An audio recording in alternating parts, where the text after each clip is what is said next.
What not to fix when selling a home. So one of the questions that I get from people who are getting ready to sell their home is, Josh, what should I do around my house before we put it on the market?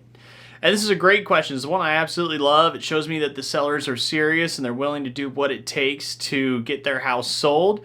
And I want to be able to help them get to that end goal. But one thing that I think is not talked about enough is the things that they should avoid doing to their home. So I'm here to talk about that and to give you some tips on things that you really should do around your house before you put it on the market.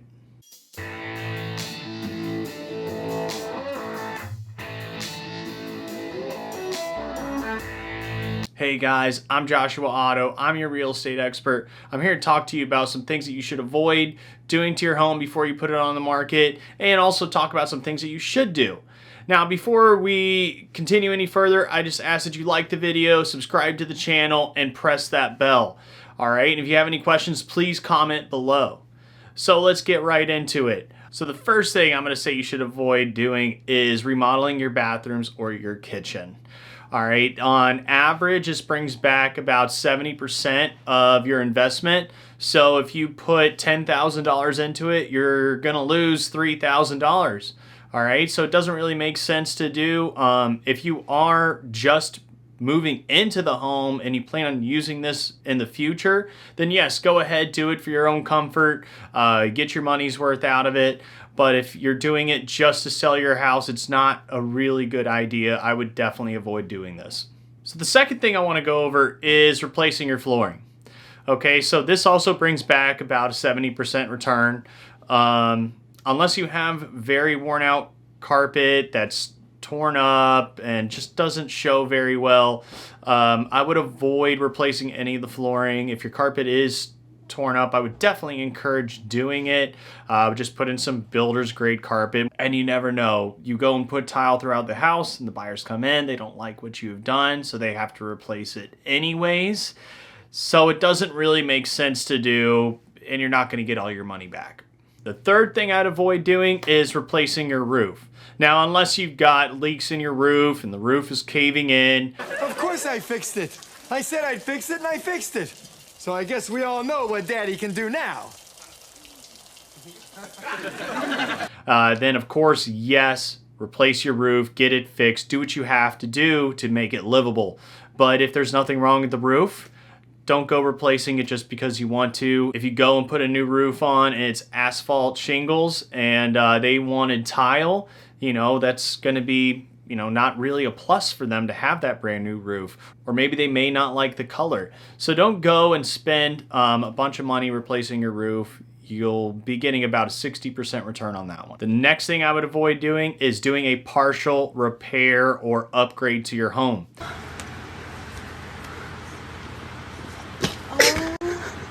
It's going to show. People are going to look at that. They're going to wonder why you did that. Why did you do a partial upgrade? Or if you do a partial repair, it's going to look like you did a partial repair.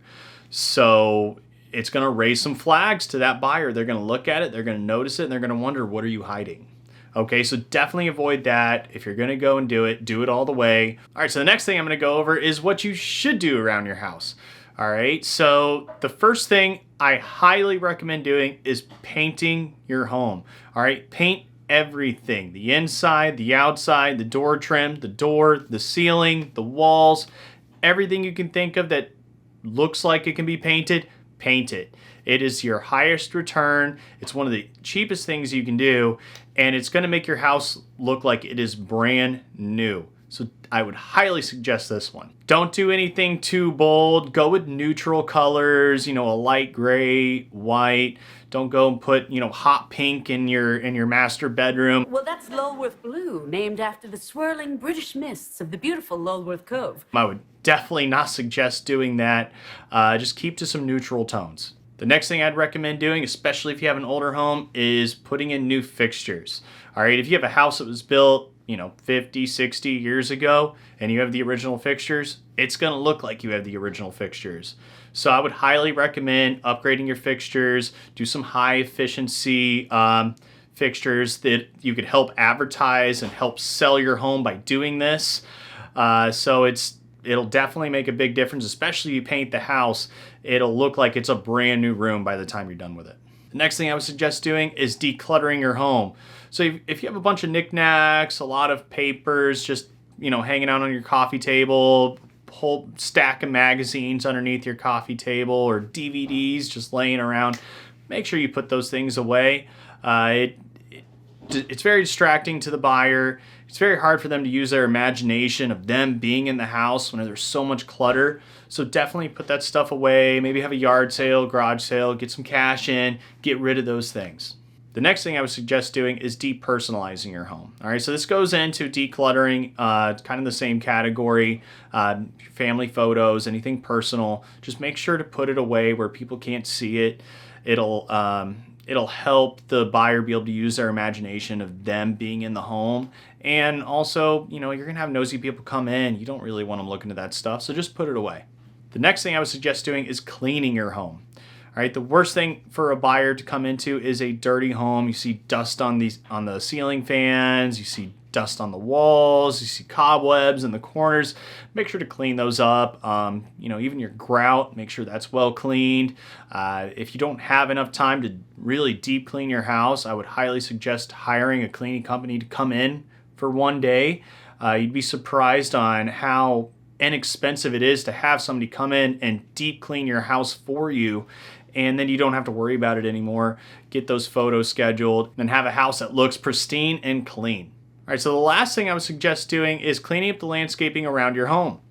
I'm not saying to go and spend tens of thousands of dollars on landscaping, but go to the front of your driveway, look at your home, and think to yourself, what can I do to improve this look? All right, and I would suggest laying mulch where it needs to be laid, trimming the trees, getting all those weeds pulled, and just cleaning it up, making it look nice, giving it a great curb appeal. So that's it, guys. Thank you for tuning into my video. Don't forget to press that like button and subscribe to the channel. If you have any questions, please comment below, and I'll be seeing you soon. Take care.